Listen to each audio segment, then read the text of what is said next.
we look straight ahead, and suddenly we come to a stop. Because the king hears a rustling in the bushes. Can I get a...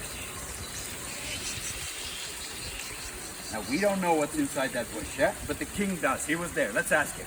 My good king, could this be the second counterattack of the Estonian pagans?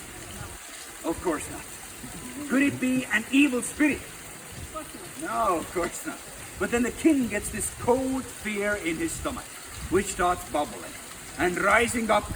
And as his hands start shaking, yeah? His hands start shaking, he realizes it might be my angry wife I haven't seen for 3 years. But lucky for Klaus here, this isn't that kind of a show. And so, it is at this moment that from the bushes lifts up the head of the main hero of the story. And when the main hero pops his head out of the bush, he looks at the king with a tremendously brave face. Perfect. Now, the hero, though, he's nobody else but this beautiful, delicate deer. Master Klaus, do the deer ears by any chance. Very good. So, the deer, with both his ears long, looks at the king. The king looks at the deer. And for a moment, they stare at each other like two lovers in full moon. Okay, maybe not. But then the deer understands, yeah? She's looking at certain death. So she turns around. She runs away. And the king gets chased on a horse.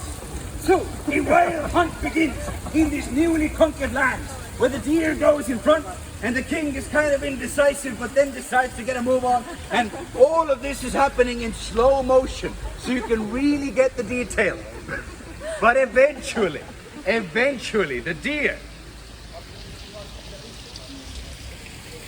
deer gets cornered at the edge of a cliff.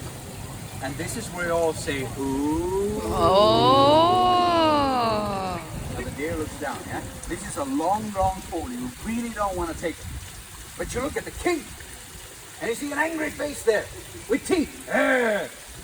Horrible. So, with shaking feet, the deer takes one last look down. Maybe this isn't so bad, but just in case we check in with the king.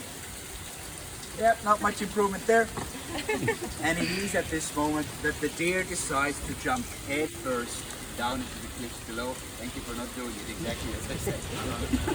But we see that this delicate creature, it's sailing through the air, and as we know, well, deers don't have wings, so unfortunately the creature meets its end at the bottom of the cliff. But now the king approaches. He stands on the side of the cliff, he looks down there, and he is amazed. Okay, Sylvia, that's like a surprise. That even the local wildlife would resist a man as royal as Valdemar, that he decides to name these entire areas by this event, combining together two old Germanic words, re, meaning as a deer, and val, meaning to fall. So Reval, the original name of Tallinn, my friends, it means nothing more and nothing less than the fall of a deer. And I want to hear a massive applause for both Mark and Sylvia. Take a bow to the audience, my friends. You absolutely deserve it. That time comes later. But you may indeed return to the audience for the time being.